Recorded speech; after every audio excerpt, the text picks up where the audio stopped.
Hello, everyone. Welcome again to Collaborative Conversations on Building a Culture of Writing, a series designed to build teachers' capacity for writing instruction. Before we start the live conversation, we invite you to start and continue the conversation on Twitter.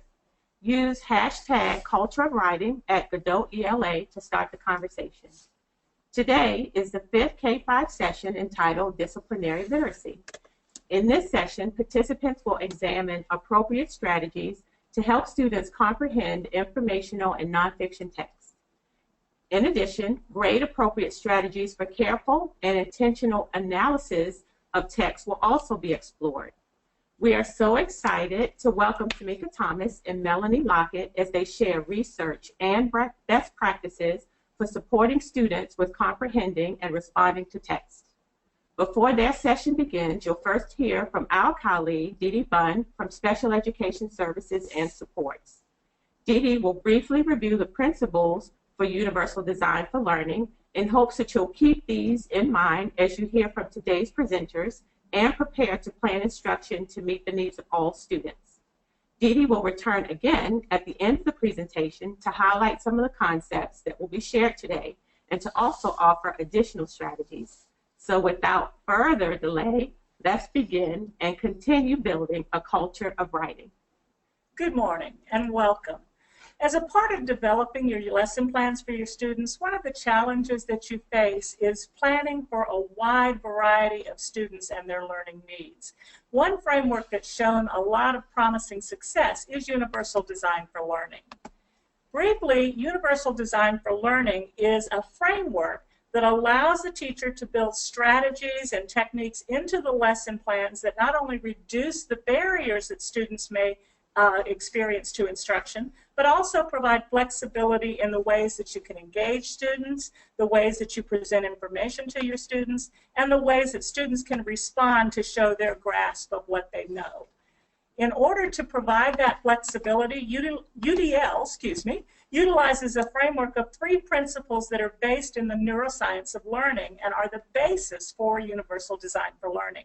These principles allow teachers to develop multiple means of engaging students to create purposeful and motivated learners, multiple means of representing the information that students need to learn, providing different ways for students to perceive, process, and comprehend the material that you present. And lastly, multiple ways for students to act on the information that they're learning and ways that they can express their knowledge. As you listen to today's webinar, keep those 3 principles in mind and how you might use them to develop a lesson plan framework that will help all of your students. You can find additional information on UDL and assistive technology by using the link displayed on this page. This link is to Georgia Standards, which is where you will also be able to access the recording of this webinar. At the end of the webinar, we'll review the 3 principles and tie the information that you received today into those principles. And I will hand over the fob and get started. Good morning. Thank you again so much for inviting us to be here with you this morning. I am Tamika Thomas. I am the K-12 ELA coordinator in Griffin Spalding Schools. And I am Melanie Lockett, academic coach at Orrs Elementary School in Griffin Spalding County. We are very excited to be here with you this morning and spend some time just talking with you about important practices in close reading of nonfiction texts in elementary schools. Before we get started, we want to talk with you just a little bit about how the webinar is going to be conducted today. We're going to start by talking a little bit about close reading and what it is. We want to just look at some general things that would apply to close reading of any text, whether it's a fiction or nonfiction text. And then in the second part, we'll spend some time talking specifically about strategies that you use when you are close reading nonfiction texts. The idea is that we want students to learn how to close read so that it becomes a skill that they utilize when they're reading texts that are more difficult for them. And in our third part, we will discuss written conversations, what written conversations are, and how they can be used to engage students in writing in your classroom. So let's go ahead and get started and talk about close reading. When we talk about close reading, there are a couple of things that we want to make sure we keep in mind when we are close reading a text. So to get started, We're going to start by playing a little game with you. We like to play a game of true and false. So if you would get ready to tweet or chat, please tweet using the hashtag Culture of writing. Culture of Writing. Let's go ahead and get started. Here's our first one. Close reading is a strategy. True or false? I'll give you a couple of seconds. Close reading is a strategy. True or false?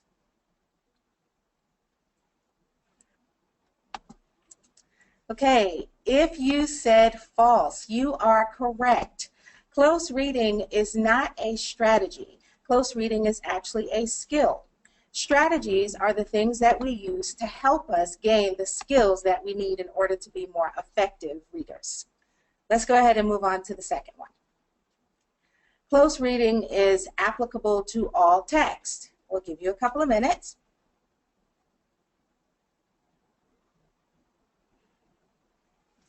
Okay, if you said false, you are correct. Close reading is not applicable to all texts because not all texts are going to need to be close read. There are some texts that we're going to read with students that are going to be simple enough that they'll understand it without having to do close reading. Okay, we're on number 3.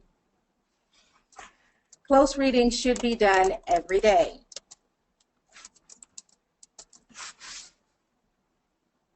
Okay, if you said true, you are incorrect.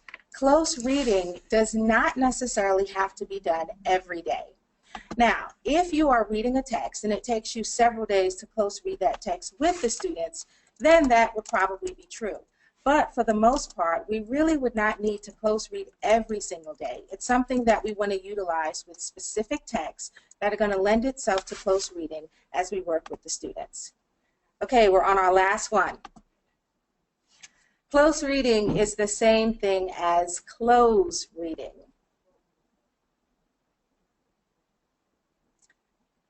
Okay, if you said false, you are correct. Close reading and close reading are not the same thing. Close reading actually refers to students who receive a passage. It's usually a short passage. But that passage asks students to answer questions about the main idea of the text, maybe fill in with vocabulary of the text. Close reading requires a lot more careful analysis of the text, which is what we focus on with our students. Hopefully you all received 4 out of the 4 points, and what you notice is that all of our answers were false. What we wanted to do before we began discussing close reading is show some of the misconceptions that educators sometimes have about close reading, and then discuss, hopefully, some strategies that you can use to help you facilitate close reading in your classroom. So let's go ahead and talk about what close reading is. Now, I'm not going to read the entire PowerPoint to you because you will have this if you'd like to download it later. But I would like to point out some key things as we talk about close analytical reading of a text. One of the things that we need to make sure our students pay attention to are the meanings of the individual words. I always like to tell my students that authors don't make mistakes when they write. So when they choose words, they are very intentional about the words that they choose. We also want to make sure that students pay attention to the order in which the sentences unfold. So, for example, why is it important that an author chooses to say, she slowly walked in the door versus she walked slowly in the door? There's a difference when you think about the picture that it creates in the mind of the reader. So we really want students to pay attention to that. And as they do that, what they will find is that it gives them a better understanding of the text as a whole. Once we've spent some time paying attention to all of the little pieces of the text that are extremely important, then it helps us have a better understanding as a whole. The first job for close reading belongs to the teacher. And that job is to select a complex text. Texts are sometimes above the student's independent level, and that's okay. What we want to do is show the students texts that include sentence structure and vocabulary that we help them to understand, so that once they are reading independently, they can apply the same strategies that we've taught them to their own text. You see on the screen the anchor text for today. In this portion of the webinar, we will read the following text.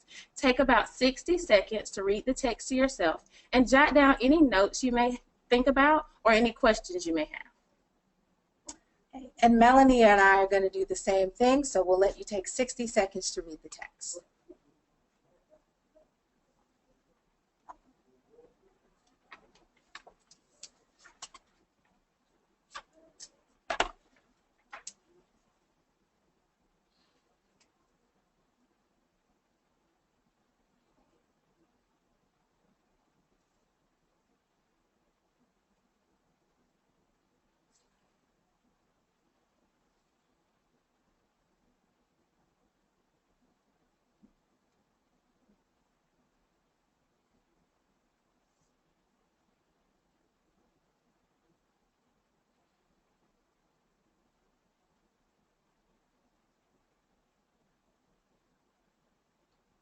Okay, we have about 24 seconds remaining.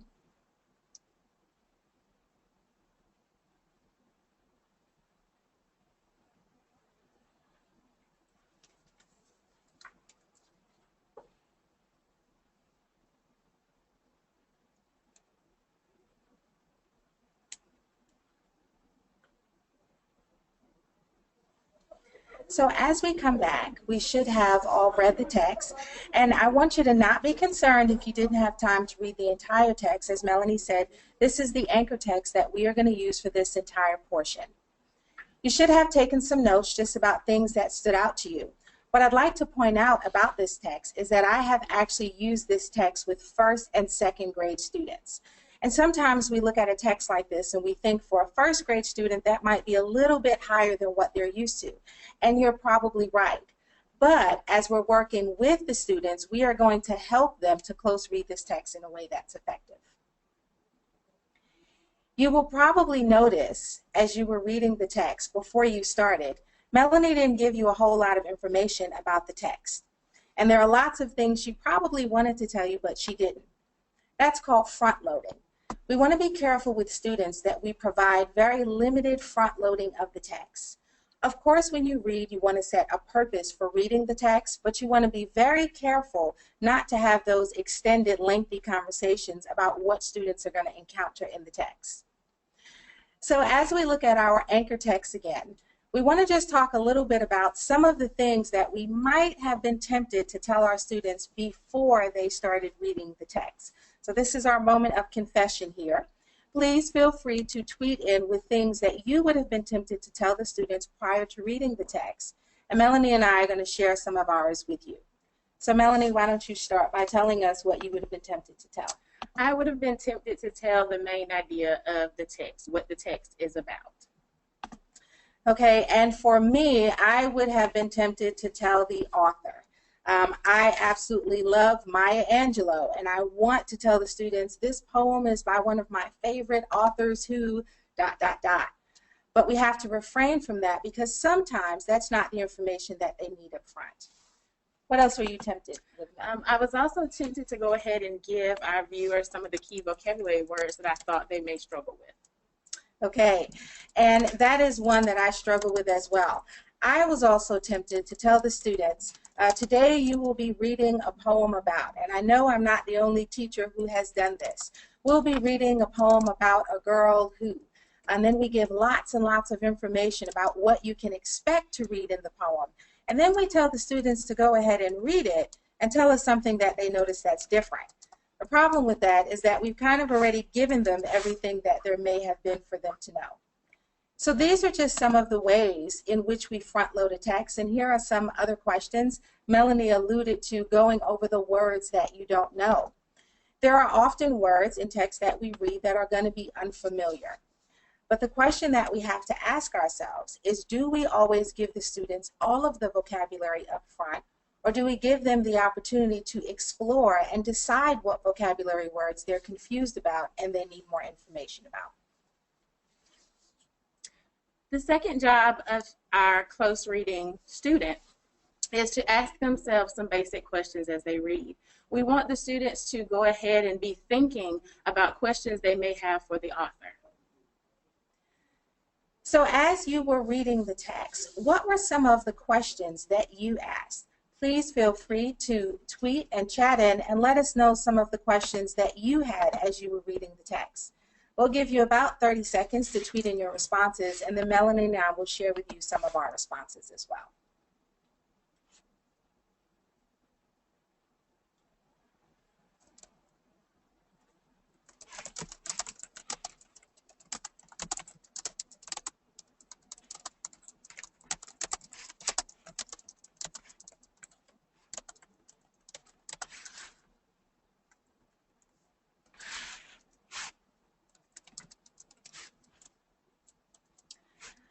Okay, let's go ahead and come back and start talking about some things that we noted when we were reading the text. Melanie? I noted that the author mentions a magic charm, and I wanted to know what that magic charm was. Very good. And I also noted that the author talks about making them shoe. I wondered where she was going with that and why she suddenly changed the way she was speaking. I also wondered about the particular reason why the author kept repeating "life doesn't frighten me at all." I thought that was one thing that the students would question and want to know the meaning of. And one of the questions that I had was actually about a vocabulary word. I wanted to know what is counterpane. I was very curious as to what that word meant. And I'll tell you that when I did this poem with some students in one of my classes, what was very interesting was that when students found out the meaning of the word counterpane, they were very intrigued by how it changed the meaning of the text. The word counterpane actually means blanket. And that was surprising for a lot of students because when you read the poem and you think about a blanket being closed, that's very different from what many students thought the word meant, which was a windowsill. So it's really important that we give students the opportunity to just jot down some things that stand out to them as they actually read. We'd like you to take this time to chat or tweet in any responses that you have at this point in the webinar. Any questions, we'd be more than happy to answer those for you as well.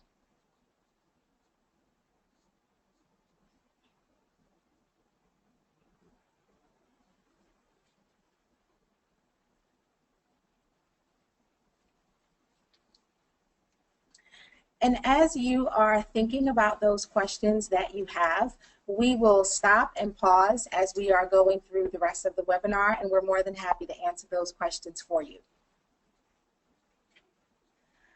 Let's go ahead and talk about annotating the text. This is another very important feature of close reading. It's very important that we allow students the opportunity to annotate. So you will notice when we asked you to note things that stood out for you in the text or ask any questions, we didn't exactly tell you how to do that. We didn't tell you that you have to use any specific tool. But it is important that students are underlining, that they're circling, that they're writing notes in the margins. These are all going to be features of close reading, making sure that they're annotating the text. And when we discuss annotating the text, we want to make sure that students have the proper tools in their toolbox. And so there are a variety of tools that we can offer. Some students like to use colored pencils so that they can use different colors to highlight specific parts of the text. Some students like to use highlighters to highlight chunks of the text, but we have to be careful with highlighters because sometimes students will highlight the entire text. Yes. And so it takes explicit modeling of what it needs to be highlighted and how to highlight properly to show our thinking. One of my favorites is actually sticky notes. I am a sticky note person, and I actually had a student who was also very much a sticky note person. In fact, she really thought that it was terrible to write on a text, whether it was in a book or whether it was something that was photocopied and given to her. So no matter what tools you gave her, she was a firm believer that she needed to use sticky notes. And I encouraged that because what was important was that she understood how to use all of the different tools, but that she chose the one that she was the most comfortable with.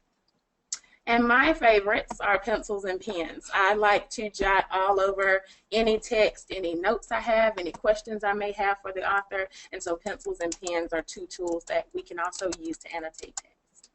So again, what's important for our students is that we do explicitly teach them how to use each one of these tools. And we understand that as teachers, there will be times when you will specifically want them to highlight, or you might specifically want them to write notes in the margin. But choice is extremely important. So make sure that you always give students the opportunity to choose which tool works best for them. The next important part of close reading is answering text-dependent questions. And again, this is going to be for a fiction text, for a nonfiction text. It's extremely important as teachers that we make sure we are asking text-dependent questions of our students. One of the misconceptions that we find is that sometimes teachers think that text-dependent questions mean DOK level 1 questions. And in reality, those can be text-dependent questions as well, but we can also ask those higher order thinking skills questions that are also text-dependent. So again, looking at our anchor text, what are some of the text-dependent questions that you could probably pull from this text and have your students answer?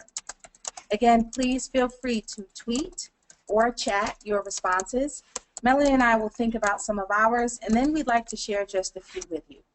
So again, take about just 30 seconds to go ahead and get your responses in, and then we'll come back.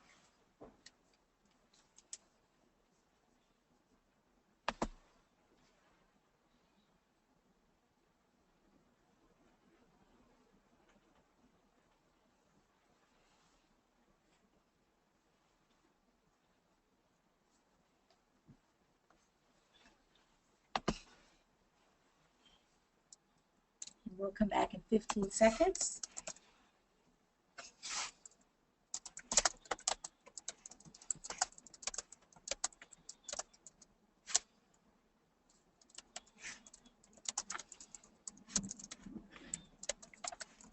Okay, as we come back, we are looking at examples of text-dependent questions that we can ask students. Melanie and I have some that we'd like to share with you. One of the questions that I thought about was, when does the rhyme scheme in the poem change? Now, in order to be able to answer this question, the student would have to have read the poem to identify when the rhyme scheme in the poem changes. So this is not something that a student could not be paying attention to the text and then try and answer that question. And they would also have to remember what rhyme scheme actually means. So in this way, as the teacher, you can test their understanding and see whether or not they understand that concept, which would have been taught as well. Another question that we thought of was, how does the author handle scary things? What I like about this particular text-dependent question is that you will notice the word scary is used, and the author actually uses the word frightened. So for the student, they have to be cognizant that scary and frightened mean the same thing. But again, if they have not read the text, they can't actually go in and answer this question. Another question would be, what lines are repeated in the poem and why is that important? So going back to have students look at particular pieces of the poem that have been included, but then also determining what makes that important. Why did the author include this line so many times in the poem? So what you will notice is that these are questions that are very much text-dependent questions, and it's not that we don't ask some of those DOK level 1 questions, because we do. It is important for students to have general understanding of the text, but then we also ask those questions that force the students to think as well as rely on the text for their information. Only our last one. What does the author hold on to that helps him or her be brave? And this particular passage doesn't come out and say that this particular item helped them to be brave, but the students have to do a little inferencing to figure that out and go back in the passage to find support for their answer. This is one of my favorites. When working with a group of 3rd grade students with this poem and asking them what does the author hold on to that helps him or her to be brave, everyone seemed to understand the magic charm. And it was very interesting to watch students understand these concepts that we may have thought that they wouldn't get, but they actually did. Rereading is another important component of close reading. Repeated rereading of the text in which students are reading for a specific purpose. When we first read the poem, we read just to jot down any ideas or thoughts we had, and we got the gist of the poem. During the second and third rereadings, we look for specific purposes where the students are asked to go back in the text to look for something that you have identified. So what's important about rereading the text is, as Melanie said, making sure that there is a specific purpose for going back and rereading the text. I like to talk about the idea that even as adults, we do not like to go back in and read a text over and over again, especially if we don't have a specific purpose for doing so. So think about our students when we say to them, go back in and read the text and tell me something that you didn't see the first time. For most of our students, they're thinking, if there was something that I didn't see or something I did see, I would have told you that the first time I read the text. So it's very important that we give students a very specific purpose for going in and rereading the text. Your first reading of the text was just to get some general information about the text. We want to show you some examples of 2 reasons for going back and rereading the text.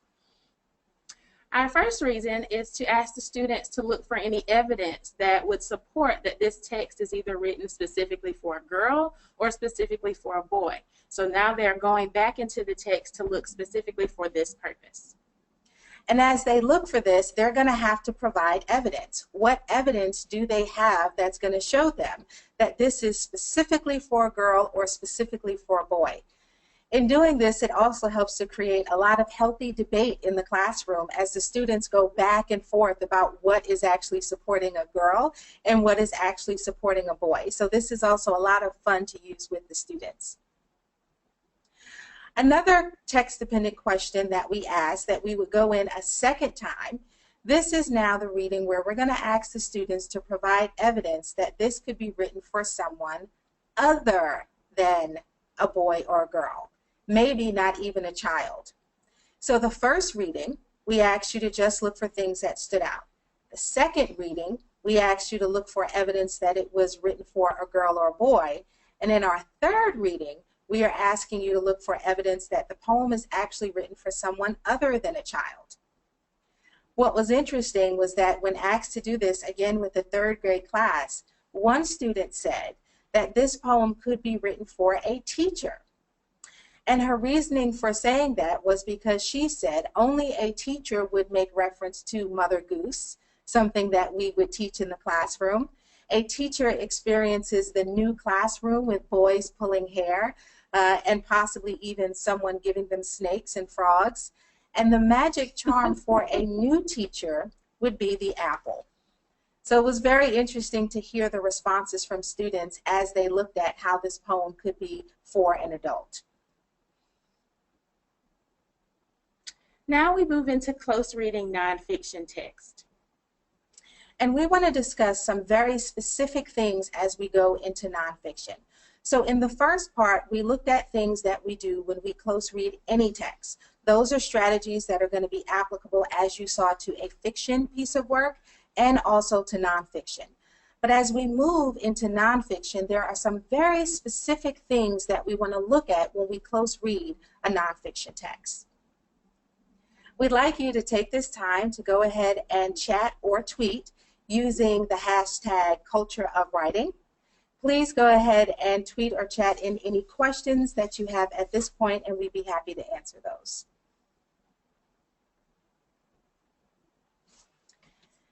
As you are chatting and tweeting in those responses, we want to go ahead and let you know what happened when we did some surveys. We surveyed first a group of students. I surveyed kindergarten and 1st grade students and asked them, what does it mean when a book is nonfiction? Here was our kindergarten response. When a book is nonfiction, it is real. And I might add that this kindergarten student was very adamant that it is real. The second student that I asked was a 1st grade student, and this student said that nonfiction is a real story that gives you information. I love the inventive spelling over there. And I noticed that this student used real and story at the same time, which I thought was interesting because typically students don't view a story as something that is real. Melanie, what about your poll? I polled a group of 3rd through 5th graders, and I asked them to tell us the definition of nonfiction in 3 words or less. Our first student says that it is facts, it is real, it is informative. And what I like is that this student also added a nonfiction text feature, a picture that shows us their understanding of nonfiction. And they even included in their picture a note that lets us know that leopards are cats, and that is nonfiction, and so that is real. Hey, great job, whoever this student's teacher is. We see there are some great things going on in this classroom. What about your next student? This student is a 4th grade student, and they noted that history, realism, and always being true are components of nonfiction. This particular student also included some illustrations such as a picture of Martin Luther King Jr. and wars. And so they're showing us that they think that nonfiction is related to history. I think it's also interesting that at this point we're beginning to see a pattern of students thinking that nonfiction is real and students thinking that nonfiction is always true. Tell us about your next student. This 4th grade student said that nonfiction is real, true, and back then. And so they echoed the person before them. They seem to think that nonfiction relates to something that has happened in the past. Okay, I love that. It was back then, almost as if to indicate that what's happening now, I don't know, maybe that's not reality. Let's go ahead and look at our last student. Well, our last student has changed the definition just a little bit based on their picture, because they're showing us someone that is going to school, and that is nonfiction. And so for me, they're saying what they do every day is nonfiction. It's current. It's in the moment. So we had some very interesting responses from our students, and this was just a sampling of the students that we polled. We then went and decided we would poll some adults. And as we asked adults what they thought nonfiction was, it was very interesting that this is what the results were. So you see that for nonfiction, about 5% didn't know. These were not educators, by the way. About 5% were kind of unsure. Maybe they thought we were asking a trick question. 3% said not real, but I want you to look at real and truth. Much like our students, 57% of the adults that we polled said that nonfiction was real, and 35% of the adults we polled said that nonfiction was truth. So we thought that was very interesting. And when we asked our fellow educators, we got a lot of the same. It's true information, it's truth, it's information, it's facts. So when we think about nonfiction, this is what most of us have been taught the definition of nonfiction is: something that is true, it is informative, and it is based in facts. I'd like to take a second to turn your attention to Kylene Beers and Robert Prost. They have a very interesting definition of nonfiction that I wanted us to take a look at because it got Melanie and I thinking. They say that nonfiction is that body of work in which the author purports to tell us about the real world, a real experience, a real person, an idea, or a belief. And as we thought about that definition of nonfiction, it's a little different from what we've actually been taught in school and what many of us have taught our students. Because what they are suggesting is that nonfiction is someone's best version of the truth based on the most current and accurate information that they have. And that changes the lens just a little bit when we think about nonfiction. And when you think about that, it really helps to help us understand why we need to read nonfiction so critically. In fiction, like what we read earlier today, the author is inviting us into their world. So Maya Angelou invited us into her world to discuss with us some things that do and don't frighten her and how she handles them. And that was entertaining, and we love being in her world. But nonfiction intrudes into our world. It comes into our world to tell us what is true and what is real. And that's a very different position. So when we think about that, it's important that we realize that we have to be critical readers. As I thought about that, I thought about Pluto. Now, I'm not going to tell my age, but I do remember being taught that Pluto was a planet. I think everybody remembers that, right? Pluto was a planet. It was in my textbook. It's what I learned in school, and Pluto was a planet. And then all of a sudden in 2006, Pluto got demoted, and it was no longer a planet. And that falls in line with the definition that I think about when I think about Robert Prost and Kylene Beers. The best information when I was in school was that Pluto was a planet, but new information has shown us something different. So in honor of Pluto, who has been demoted, the next anchor text that we are going to use is Pluto is demoted to dwarf planet. What we'd like you to do is take 60 seconds to read through this article about how Pluto in 2006 got demoted. The article is actually from 2006 when this happened. We'd like you to read the article, and we'd like you to annotate the text like we talked about in the first section of the webinar, just jotting down anything that stands out to you, any concerns that you have, any questions. And then we'll come back and we'll hear your responses and we'll share with you ours.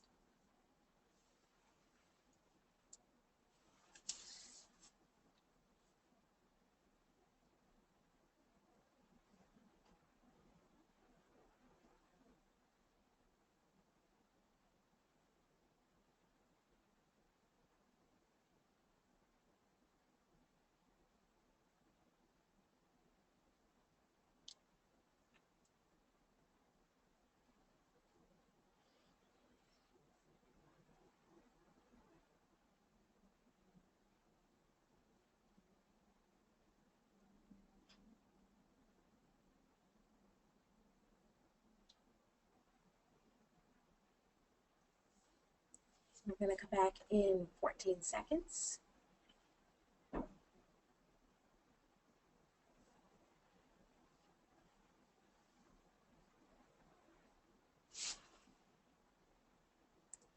Let's go ahead and come back and talk about some things that stood out to you as you were looking at this text. And as we wait for you to tweet or chat your responses in, because we would absolutely love to hear from you, Melanie and I will share with you some of the things that came up for us. So please tweet or chat your responses, and we'll tell you some things that we thought about as well. Melanie, what did you note as you were reading this article? I noted some of the vocabulary that I might want to share with some of my students, or some words that they may have thought about, like demoted and sentiment and sweeping reclassification. They may have wondered what those words meant. I actually noted that the first line was just very funny. I thought it was very funny that the author of this nonfiction piece would start off with Pluto got its walking papers today. So I was entertained in the beginning of the reading. I also thought about the years of debate, the years of wrangling debate about Pluto being a planet or not, and how I didn't think about the fact that this has been an ongoing debate. Okay, very interesting. So here are some of the other things, and we've discussed some of this. What does the vocabulary mean? Melanie pointed that out. What is a dwarf planet? One of the questions that I had was just whether or not it's bad to be a dwarf planet. That seems like an absolute negative when we think about the context in which it's stated. So what is a dwarf, and what's wrong with being a dwarf planet? So this would be our first read. We have read it, and we've asked ourselves some general questions about it, and that is absolutely what we want to do. But what's different now is the next thing that we do when we are looking at nonfiction text. Remember, we talked about Robert Prost and Kylene Beers and their thought that we needed to be very careful and intentional when we read. So we'd like to introduce you to a way of doing that. Robert Prost and Kylene Beers offer up to us the 3 questioning stances for nonfiction text. And they are: what surprised you, what did the author think you already knew, and what challenged, changed, or confirmed what you already knew. What we want is for students to question nonfiction. We want them to ask questions and to seek to know more. The first big question, what surprised me? We want students to look at nonfiction text and identify, what does this author want me to learn? What was I shocked about? What was surprising to me? What could I not believe? What made me say, really? Because we want our students to be able to look into the text and expect something. So ahead of time, as a teacher, I would model for my students what surprised me, so that they know that big things don't always have to surprise you. It can be that little fact that charges or starts something in your mind and helps you think, that's interesting. Melanie, what I love about this questioning stance is that when doing this with students, sometimes initially they will tell you, nothing surprised me. And that's because they're not used to looking at the text through that lens. So the modeling part is extremely important as we work with students to help them understand that they read a text looking for something that is surprising to them. Our second big question is, what did the author think I already knew? And this is one of my favorite questions because as a reader, we get to blame the author. What did the author assume? What assumption did they make? And what we teach our students to do is become problem solvers at this point. They have to look at a text and say, the author assumed that I knew this vocabulary and I don't, so what are my next steps? Do I need to pick up a dictionary? Should I consult my teacher? Or the author assumed that I could visualize this particular piece or this particular thing that they are explaining, and I cannot. So what strategies can I use? And what we're doing is placing the blame on the author, but then expecting our students to be problem solvers. And while they're with us, we can support them through this process. And then when they become independent, they're able to use these strategies with their nonfiction text. And this is a skill that students are going to take with them through elementary school, into middle school, into high school, and into college. So this is a particularly important question that we want students to make sure they're answering, because they need to remember that every author, when they write nonfiction text, they come with their own bias. And it's important for us to identify what that bias might be, what information we might have needed ahead of time that we don't have, and how we, as Melanie said, can work through that in order to make meaning out of the text. And then this is a question that my students really enjoyed practicing with. What challenged, changed, or confirmed what I knew? In this particular question, it is important to break the question down into three parts. What challenged what I already knew? So what are some things that may have been in contrast to what I thought before reading this particular passage? Or what changed what I already knew? Was something that maybe I was right about or I was wrong about, but now I have some additional information? Or I already knew this information and this article backs up or supports what I already knew. And the important piece coming from this question is that students are able to go forth with the next steps, which would be research. If something challenged or changed my thoughts, can I go and find some other article or passage to support what this particular author has said? And so we want students to get a deeper meaning from passages, and they can get that from this particular question. So what we'd like to do is we'd like to practice using the questioning stances with you. So we are back in our article about poor Pluto, who is now a dwarf planet. What we'd like you to do is we'd like for you to read this article again. Remember our first read, we asked you to just point out some general things that stood out to you and make some comments, and then we shared ours. In this second read, we want you to look specifically for the three questioning stances. Now with our students, we would have modeled each one of these stances first. We would have spent some time working with each particular one and then had the students do this part, which is to look for which one you'd like to choose. So here are the three. What surprised me? The author thought I knew. And in that one, you are going to try and identify something that the author probably thought you already knew, which is why they gave you the text the way they did. And in our final one, you are looking at something that challenged, changed, or confirmed what you already knew. So again, you can choose. You can do all three. You can choose whichever one you like. Melanie and I are going to pick between them, and then we'll come back in 60 seconds. We'll hear from you, and we'll share what our responses were as well.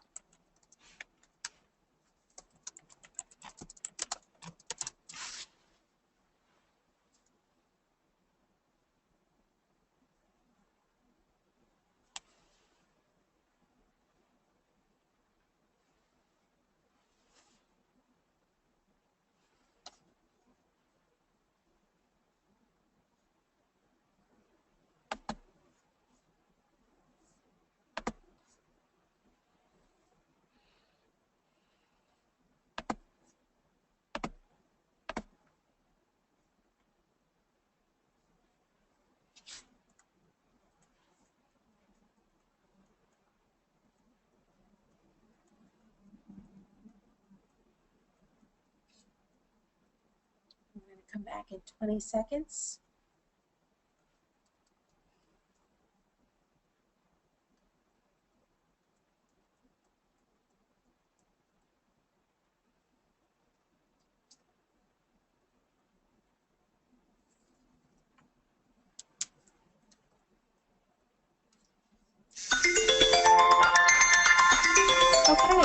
go ahead and talk about anything that stood out to you. So again, we had the 3 questioning stances. You are answering the question, what surprised me? The author thought I knew, or what challenged, changed, or confirmed what you already knew. Melanie, why don't you start us off? And again, I looked at this from the perspective of the student. And so what surprised me was that the author used figurative language in this nonfiction piece. Pluto got its walking papers today. I thought that was very interesting as well. And that's a great teaching point for our students. Because what we can teach our students is that even in nonfiction text, they can still incorporate their voice. And I think it's very important that students understand that they can have a voice in nonfiction text because they like to insert their personality in their writing. One of the ones that I chose was what the author thought I knew. Well, in reading this from the student's perspective, the author must have thought that I already knew what a dwarf planet was, because that word was inserted and I didn't get much of an explanation of it. So I thought the author must have thought I already knew that. Melanie? I also selected the confirmed, what confirmed what I already knew. And what I thought about was this article confirmed that science is ever changing, and the thoughts that we have today are based on the facts that are available today. But as our world continues to change, we get new ideas, and then those ideas can then inform us as to what can now be happening. So truth is ever changing. So it's very important to remember with our students that when we give them an article, I want you to notice a couple of features. The first is that this was a relatively short clip of the article. The full article is available. If you click on the link at the bottom of your screen, you can read the full article. But we wanted to start with just this part for our students, and we were able to answer all 3 of the questioning stances in just this first piece. Now, if you choose, you can give the students the entire article. Sometimes we take the article and we chunk it and break it into parts and assign students a part. But it's really important that we get students familiar with changing the way they are thinking about the text that they are reading. So now that we have done that, what we'd like to do is give you another text. Practice makes perfect. So we'd like to do one more sample text with you. This text is called Up All Night, and we are going to do the same thing.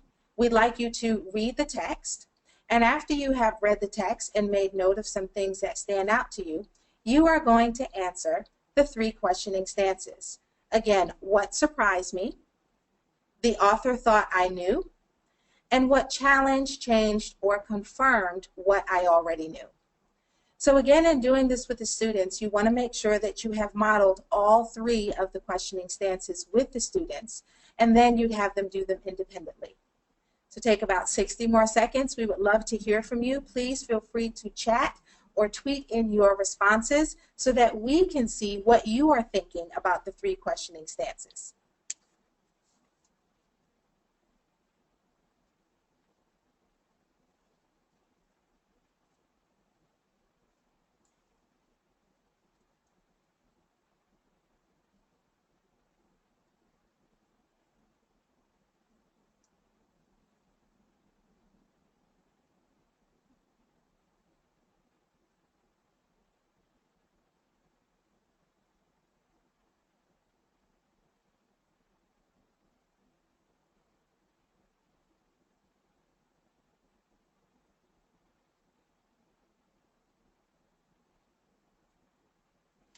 We're going to come back in about 10 seconds, just a little bit earlier than before since we've already had some practice.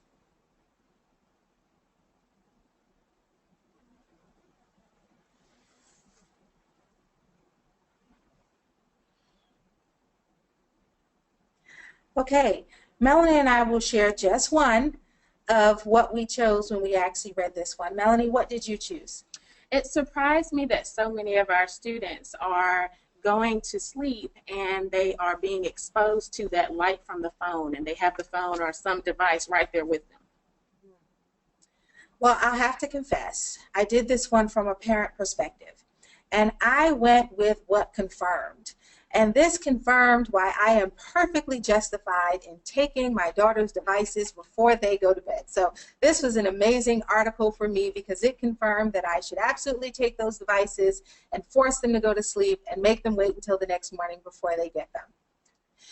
Thank you guys for participating with us in looking at this particular passage and really examining how to use the 3 questioning stances.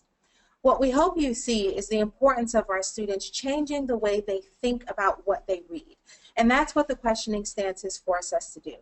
It encourages us to look at a nonfiction text, and instead of just accepting everything in the text and accepting it all as truth, it forces us to pay very close attention to the text, ask some questions, confirm some things that we already know, and really be critical readers of the text. Remember that when you are doing the 3 questioning stances, you want to make sure that you are modeling. Modeling is key. If you're going to ask students to change the way they think, you have to first model that process for them.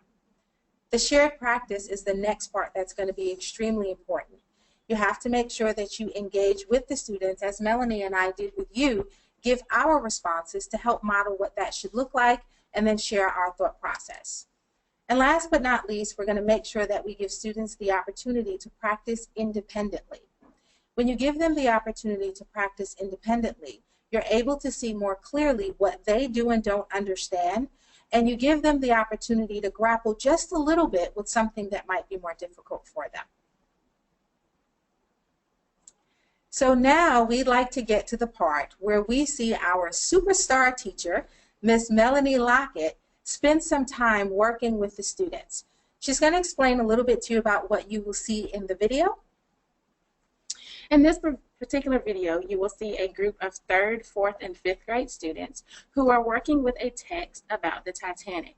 And these students, we have individually reviewed each of the 3 questioning stances, and now they are to a place where they can use all 3 of them interchangeably. So you will see the students during their lesson.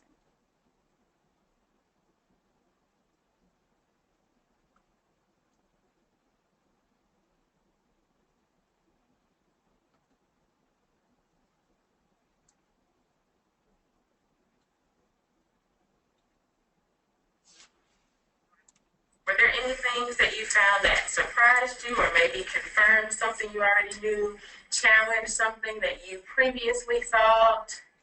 Yes, sir. One thing that I was surprised about is that it had wireless telegraphy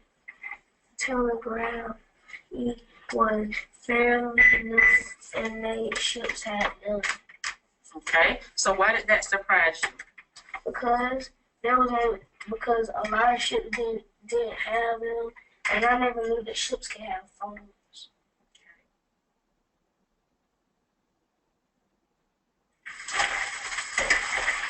Okay, we've done a lot of work with our first question, what surprised me? So you all are really good with identifying things that surprised you, things you didn't know, things that maybe the author put in the passage that made you think, really?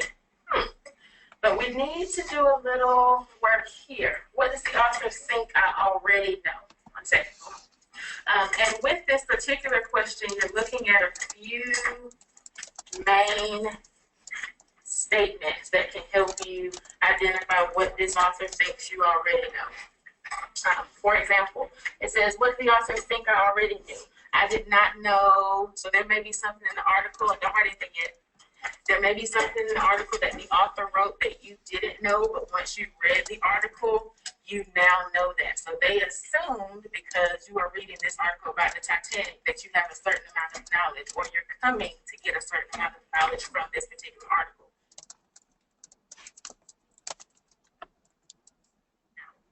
So look at the passage, and I want you to find a place where the author thought or assumed that you already knew something. Here's what you are going to do.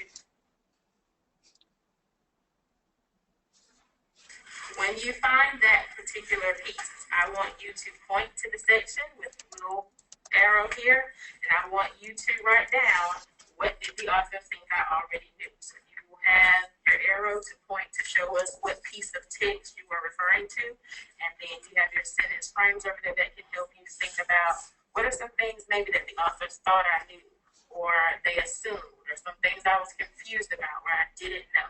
So take a few minutes to look for your particular piece, or particular piece that stuck out to you that the author assumed you already knew. And then you'll write your response on your arrow.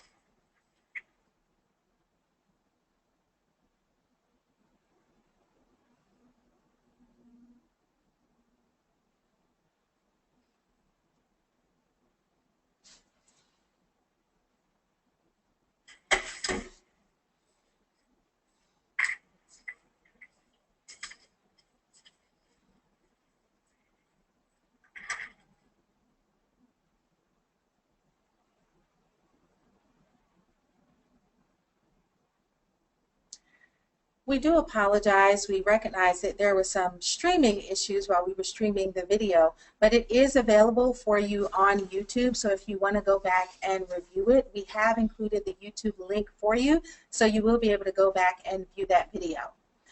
Melanie, why don't you talk to us a little bit about the arrows? I noticed the arrows that you were using with the students as they were practicing with the nonfiction text. Can you talk to us a little bit about how you created those arrows and used them with the students? When we first began using the questioning stances, I noticed that the students struggled to identify text evidence to support what they found interesting or what confirmed information for them. And so I decided if I created arrows with the sentence frames, that would help them formulate their thinking, but also be able to help them identify here's the specific piece of the text that I'm referring to. And so that really helped us, especially with Common Core expectations of students having text evidence. And so it really helped them to support here's where I found this piece of evidence. I'll tell you what was also very interesting about being in the classroom while this was happening. It was very interesting to hear the discussion that the students were having.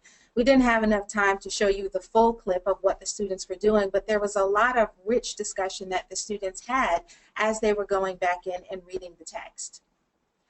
Now, of course, whenever we do anything with the students, there are always challenges, and we wouldn't be truthful if we didn't share with you some of the challenges that we encountered as we tried to incorporate the questioning stances with our students.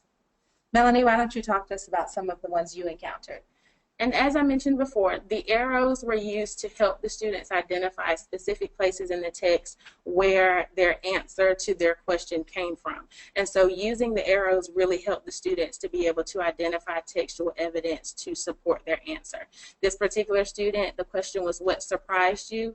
And they pointed to the particular picture in the text and said that they were surprised that this particular piece offered words that described pictures. And they were surprised because nonfiction stories really don't have this. So as a teacher, I know that this student has not seen a whole lot of text that has those captions and extra features. This particular student says that they were shocked about people living in the rainforest because that's something that they did not know. So that's prior knowledge that they did not have. And they were able to point directly to the piece of the text that supported what surprised them. When looking at this one of the things that it made me think about was that as an adult, this is something that we might take for granted. But looking at it from a children's perspective, I completely see how they would not think or think about the idea that people actually live in the rainforest, because when we talk about the rainforest, that's not really a large part of the conversation. So this is a great way, too, of helping us as educators understand some of the things that students think about as they read. And the next student mentioned that temperature changes in the rainforest were something that surprised her. In the passage, it mentions that the temperature in the rainforest hardly changes. And being from Georgia, we know that we experience lots of temperature changes. So that particular student came to this passage with an understanding of temperature changes, and now she has gained some additional information about the fact that temperature does not really change as much in the rainforest. This next student discussed what did the author think I already knew, and she also did not know that people lived in the rainforest. And so by this author mentioning that, that's an assumption that they made, and so she was able to know, now I know that people live in the rainforest. One of the other interesting things about this one was that this particular student was not a fan of the arrows. And we mentioned earlier allowing students to choose the tools that work for them. This student is like my favorite student who's a fan of the sticky notes. And so when doing this particular assignment, instead of forcing the students to use the arrow, they were allowed to use the sticky notes because the point is that the students are actually able to answer the questioning stances. So I thought it was great that you allowed them to actually do that. One of the other challenges is, if you notice, we have a student who has not highlighted or annotated the text. And oftentimes as teachers, we teach the students the different tools and we expect them to use them. And as a teacher, I wanted to explicitly model for my students how to use each tool and what the purpose was, but I also know that for some of them, those particular tools might not work. This student, I will say, is always engaged in the conversation. He can answer the questions and he can provide text evidence. He just does not like to use any of the tools.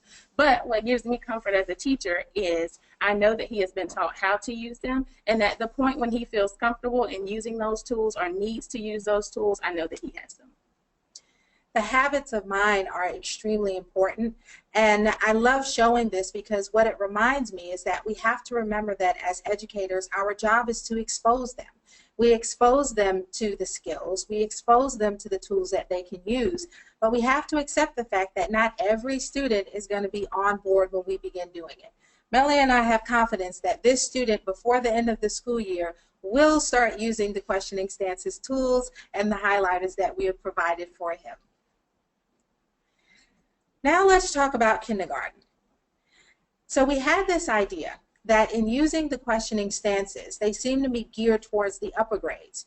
And we wanted to know whether or not we could actually do this with our kindergarten students and make it work for them. So we took on the challenge of doing the questioning stances with our kindergarten and first grade students. We had a lot of fun, but there were definitely some challenges that came along with working with first grade and kindergarten, and we'd like to share a little bit of that with you as well. One of the first challenges was based on the age group of our students. We could not provide them with text, and so we decided to show them a video from Time for Kids. And the students were very excited about being able to watch a video. They were excited about being in the classroom. And so in order to focus them in, if you notice in the picture, I had to help them. And I said, okay, let's get ready to close read. Put your close reading glasses on. And that really helped to engage the students. But also, if you notice the next picture, once I left, the students were still using those glasses to close read the video to be able to answer our questions that we had for them.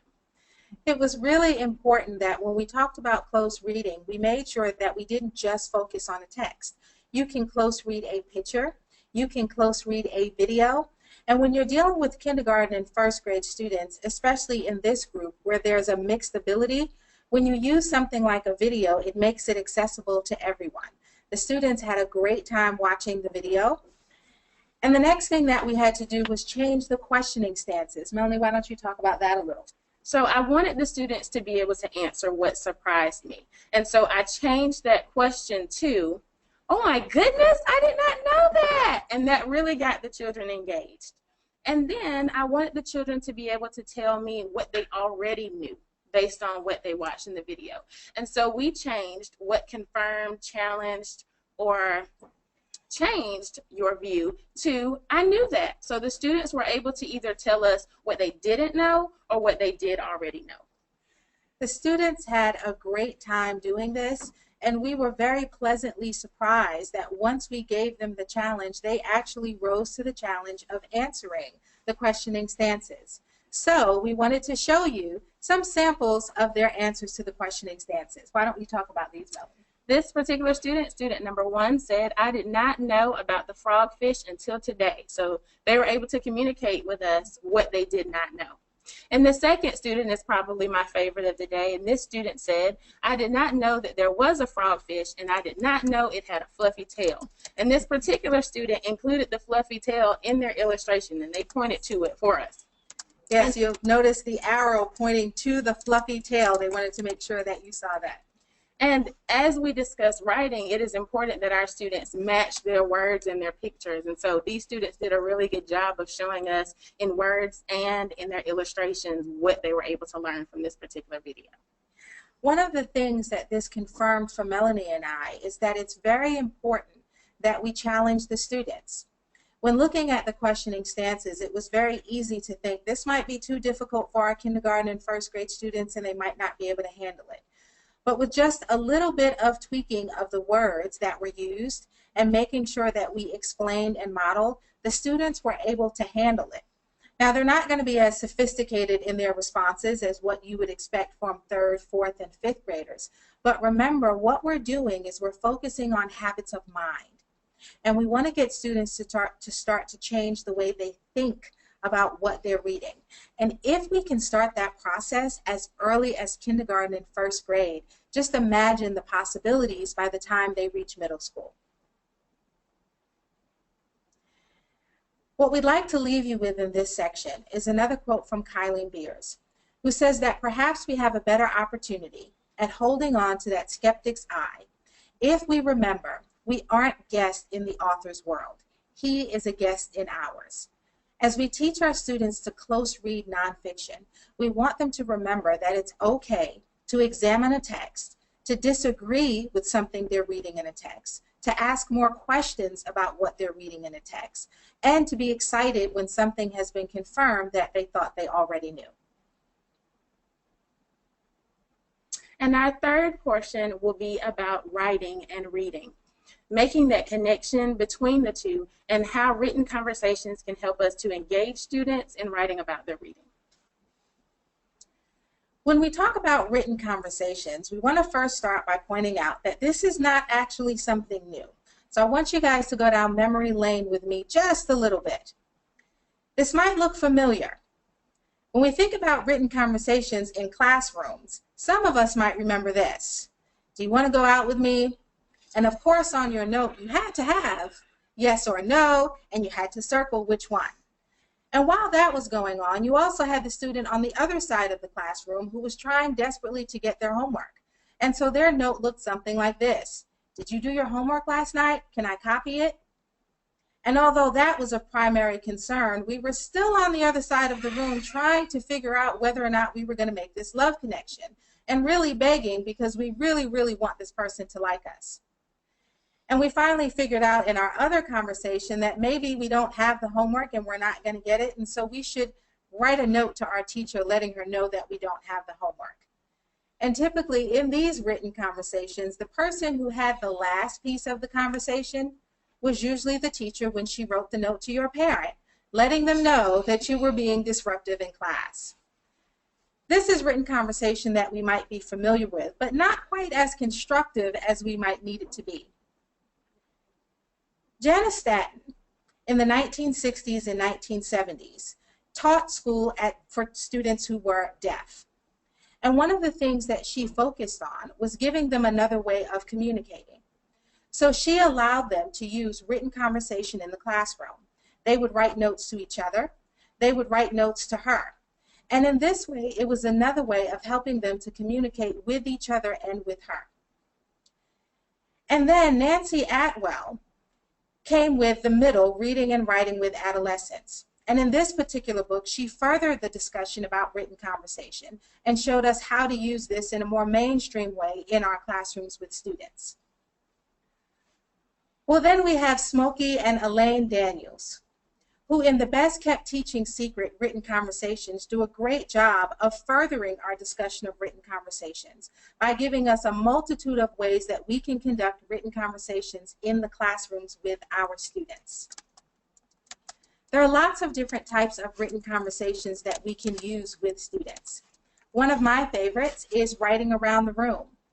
And in this particular type of written conversation, the students have several quotes that are placed around the room. Typically, those quotes are going to come from a book that we're about to read, maybe a nonfiction text that we're about to read, and it's a way of getting the students engaged. So they go around the room and they pick a quote, they respond to that quote, and then they have to go and respond to someone else's response to the quote. Now, the second one requires a teacher who has pretty tough skin and is willing to listen to their students. This one is called True Confessions. And in this one, the student has the opportunity at the end of class to tell the teacher what they thought of the lesson. I will tell you, this is not for the faint of heart. I have done this with my students, and at times it was very tough to hear some of their critique. Maybe they didn't understand the way I explained something. Maybe they needed more clarity, and sometimes they just thought something was boring. What was important was that it helped me to go back and change my instructional practices. And it also showed the students that I was receptive to critique in the same way I expected them to be. And the third type of written conversation is a picture is worth 1,000 words. In this particular strategy, we offer for students a picture in which they analyze on the board. The students then select a word to describe that picture and share that word with their classmates. Once they've shared, the classmates can ask them questions about their particular word and their thoughts about the picture. And another way to do that would be to provide the students with a picture and allow them to brainstorm the characters, the setting, and the plot, and then start the picture, start the writing, and then pass that writing to another classmate to continue the writing. There are multiple benefits of written conversations in the classroom. First and foremost, it creates engagement. As you will see in the video, the students are very engaged because they have the opportunity to do what we all like to do in elementary school, which is to pass notes. Students also have the opportunity to use textual evidence to back up their thinking. Because the textual evidence is coming directly from the text and they're writing to their classmates, they're able to say, I think this because of what I read in the text. It creates a positive attitude about writing because this is a low-stakes writing. I've seen students who are struggling writers or reluctant writers who automatically are engaged in writing with written conversations because they get to have that informal conversation with their classmates. And then it creates a positive and individual relationship with students. Using this activity at the beginning of the year when students are new and allowing them to be able to talk about themselves and share that with their classmates creates a positive environment in which students feel as though they're not pressured to write. The most important benefit that I've noted in my own class is the ability of students to see multiple perspectives when they read these written conversations. Even though we all read the same piece, everyone takes away something different, and students are able to see this as they read their classmates' comments. One of the types of written conversation that we want to focus on is called dialogue journals. And in this type of written conversation, partners are going to respond to each other's writing in their journals. This is really, really helpful when students are in science and social studies and other content areas because it allows them to write about that content in a way that is thoughtful, in a way that is respectful, and in a way that the teachers can see that they are able to respond to the questions that are being asked. So what we'd like to do is show you Miss Dixon's third grade class.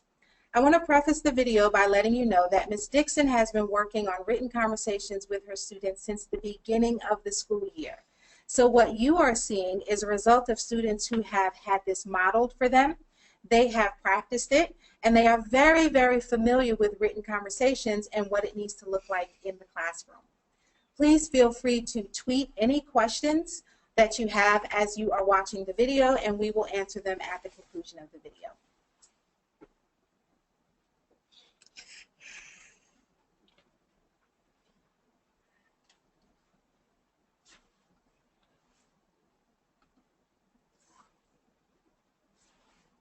Good morning, class. We're going to be doing a written conversation today, but before we get started, let's go over our expectations for written conversation. So when I first introduced my students to written conversation, I modeled what it looked like so they would know what written conversation looked like before I had them do it for themselves. Good morning, class. We're going to be doing written conversation today, but before we get started, let's go over our expectations for written conversation. So what am I going to be looking for when we start written conversation? Jacqueline? Yes, I'm looking for. What does our written conversation rubric say? Says we have to have a positive and meaningful response. Exactly. What's another expectation? So a couple of hours, for example, is no talking during written conversation because it's only writing.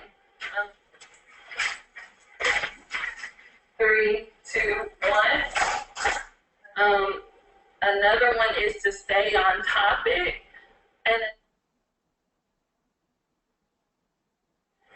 so after I model, it took students about 2 or 3 times to do writing conversations in order to get it done independently and the correct way. The first couple of times, of course, you'll have students wanting to talk and asking, okay, well, what are we doing? And then there's a part in written conversation where they provide each other peer feedback. But once they respond to the prompt, they can actually pass their paper over to their partner and they can give each other written feedback. Okay, let's pass it again. And now you're going to respond to the 2 responses that are already in the notebook. I'll give you 2 minutes.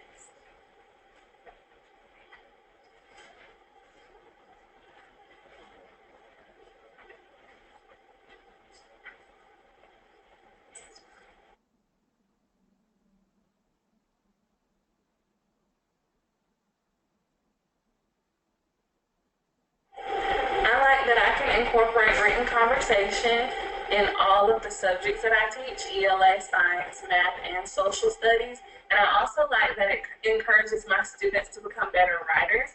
And they are also very excited about writing after I introduce this task to them.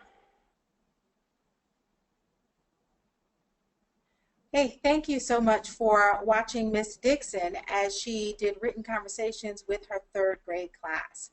Ms. Dixon is a wonderful teacher who we both had the opportunity to observe doing written conversations with her students. It is amazing what happens when you model this process for the students, especially the part you saw where they clapped.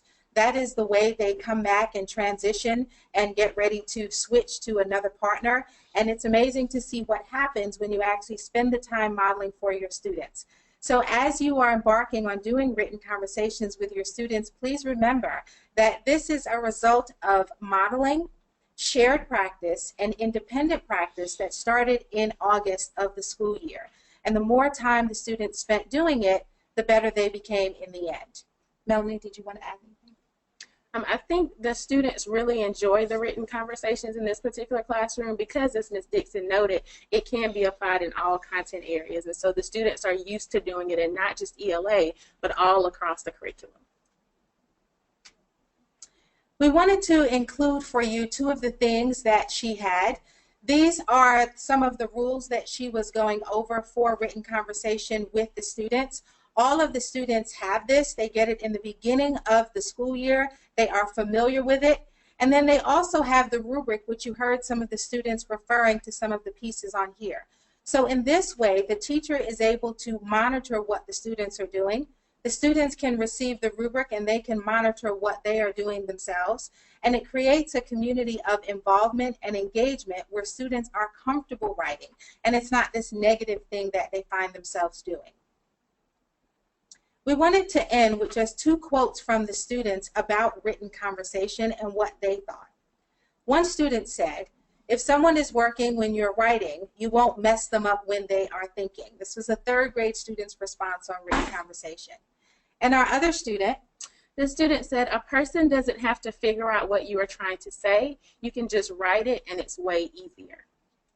So the students really enjoy written conversation because there isn't as much of a threatening environment as when we have them write essays. And this way we slowly introduce them to writing while still helping them to be engaged in what's happening in the classroom. The ultimate goal for our teaching is to help foster in children a self-extending system whereby children are independent readers whose reading and writing improve whenever they read and write. Hopefully what you got from our webinar today is that we teach students to close read.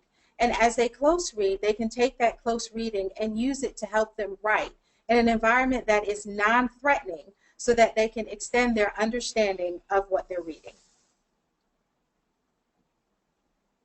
We have included some helpful websites for you as you begin close reading and written conversations in your classroom tomorrow. We want you to refer to some of these websites.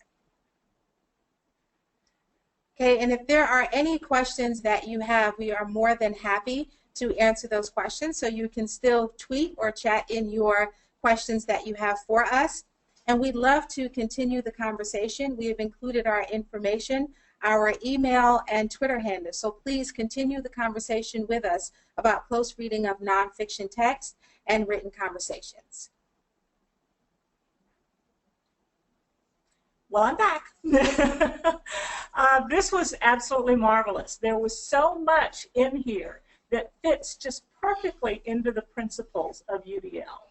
What I heard a lot of today was a lot of things that could engage students, a lot of different ways to represent. I loved your classroom. I thought that was so good, and I saw so many different ways that you gave kids to express themselves and how you represented the information that was not really high tech. A lot of people think when you get into universal design for learning that you have to have computer-based things, and you really don't.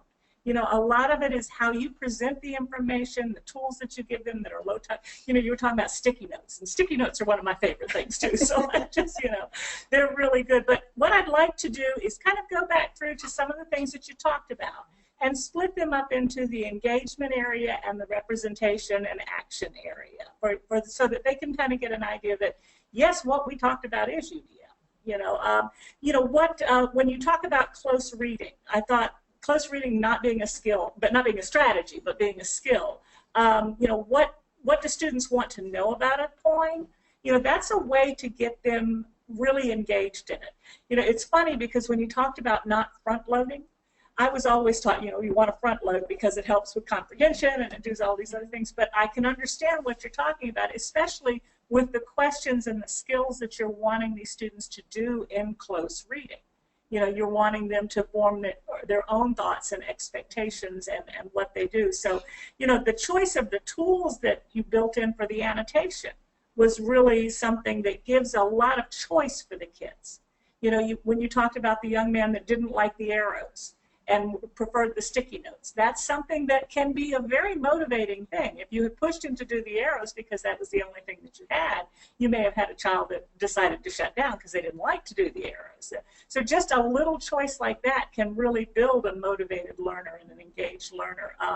You know, the questions on the text-dependent questions, gets them to students to be able to open up for errorless learning kinds of things, because what they're doing is they're giving their opinion of what it is, and it's not a right or wrong kind of answer, which is also very motivating to do that. The information on the questioning stances, I did not know that. I was very excited about that. I was thinking about my language kits and all the kits I could go back in and use those types of things. You know, what you're shocked about, what you're surprised about, you can change that questioning stance. Just when you were talking about them being for, you know, people thought them for higher grades, you know, third, fourth, fifth, but you took it down and all you did was change the language to make it a great question for a kindergarten child. So not really having to change your content, just looking at the language level that you're using and the language level that you're expecting back from the child is a great way of engagement, a very simple way to do that. What the author thought, I knew. I love that they get to blame the author. I didn't know this, and it's his fault. I didn't know this. I thought that was great. Again, another great motivator for kids that gives them a safe environment to be able to talk about things. And I'm kind of quickly going over these because I could have written on and on and on and on and on about that. Written conversations, being the types of written conversations that you have, the writing around the room, and I loved when you talked about, Melanie, the true confessions that you have to kind of, but I think sometimes we can learn so much from our kids and our learning styles when we do ask them for feedback on what we're doing. And then you can take that and put that into your next lesson plan on how you're working with kids. So lots and lots of things that I saw on engagement. Representation. One of the things that I thought about was how the text is represented when you're doing close reading.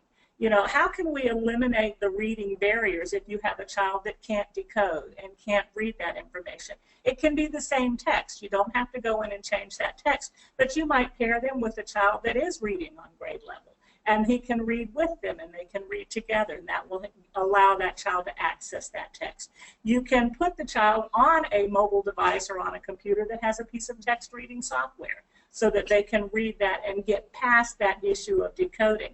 You could tape record, especially those smaller texts, you know. And I was sitting there desperately trying to think of the recording cards. I couldn't think of what they were called, but I think everybody knows. Every teacher I've ever seen has one in their classroom. Those are great, quick ways for kids to be able to access text that they might not be able to read. You know, when you talked about the teacher temptations, you know, to give the main idea and the key details, I like the idea of giving the students the opportunity to decide what vocabulary items they don't know, you know, so that they can get that ownership and go back in and find a way to find out what that vocabulary means. I thought that was a wonderful way to do things. You know, discussions, how can they learn more about the vocabulary if they can't read it, or if their language level is lower and that vocabulary might be doing. Discussing with other students. What's another way to say that? What's another way to look at it? Looking it up on in a dictionary, or if reading is an issue, going to the computer and going to a website. You know, you can do a Google search and you can bring up images so the kids can look at those images if they're having trouble reading to help them comprehend what that piece of vocabulary means. Discussing it in a group, you know, different definitions of what do you think it means, or what do you think it means. And you might find out you have a lot of variety of different meanings in there. Love the way that you annotated the text. You know, all the different options, and I think I mentioned that earlier, the sticky notes, the highlighters, the arrows that you did. I was thinking also, you know, there is erasable highlighters that you can now use, which I think are great because some kids don't like to write on the thing, but if they can highlight it and if they make a mistake, they can go back in and erase it. They also have highlighting tape that won't pull the text off the pages, you know, so if they have to highlight that way, that's another thing that they can do. The text-dependent questions I thought were great. You know, it gives them a way to get to those higher order thinking skills that we really want to push at. And just keeping in mind the language level of the students. If you have kids that have lower language levels, how can we bring the vocabulary down in that text-dependent text so that they can understand it? Or we might, if we're looking at action and expression, you know, what is the level of language that we're expecting from one child? Maybe slightly different than the level of language that you're expecting from another child.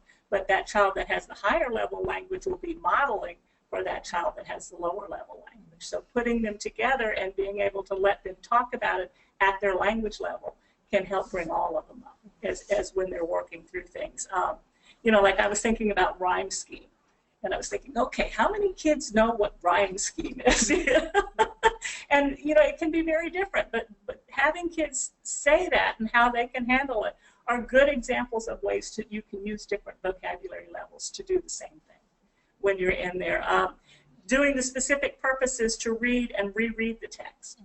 So many of the kids that I used to work with that had language problems would say, you know, why are we reading this? If you give them a reason that they have to read it for, that is something that builds in that action and expression, it builds in the engagement, it does all of those things to help them hook into what they're doing.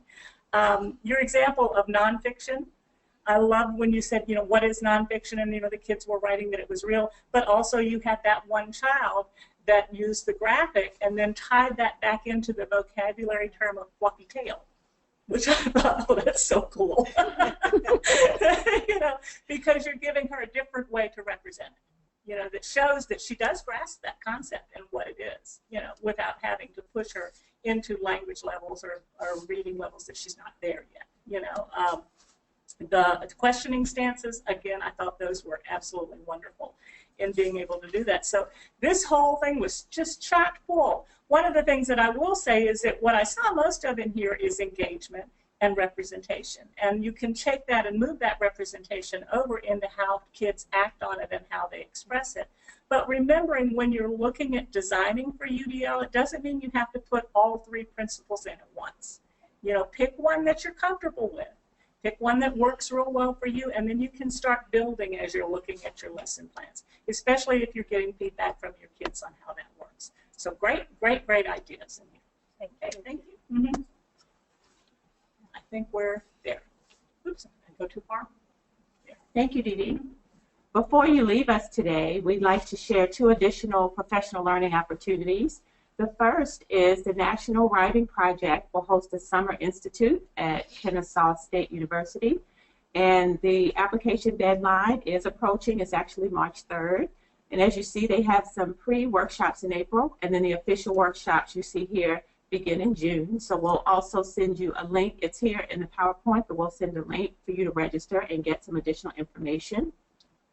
And the second is hosted at Georgia Southern, and they're hosting a Student Success in Writing Conference on April 7th at the International Trade Convention Center in Savannah. And this conference aims to bring high school teachers along with higher ed faculty together with the focus of improving student success in writing. So we hope that you would consider taking advantage of these two professional learning opportunities. And again, we'll send the link, and there's also additional information here in the PowerPoint. So we thank you for joining us for the 5th session, Disciplinary Literacy. We also would like to thank our presenters who have given their time and knowledge to our project. And as you prepare to leave us, remember that the follow-up professional learning has a twofold purpose. 1, to guide implementation back in your respective classrooms, and 2, to provide consistent implementation across the state. If this is your first time joining us for the series, we ask that you please complete the pre-survey that is located on georgiastandards.org. We also encourage all of our participants who have registered to complete this session survey that'll be emailed following today's session. Your feedback is very important in helping us gauge the impact of our series and just to identify any shifts that we may need to make to ensure that this is a meaningful professional learning opportunity. So we look forward to continuing the conversation on Twitter. Don't forget to use #CultureOfWriting at Godot ELA. And stay tuned for next month's session on digital literacy. Thank you, and create an amazing day.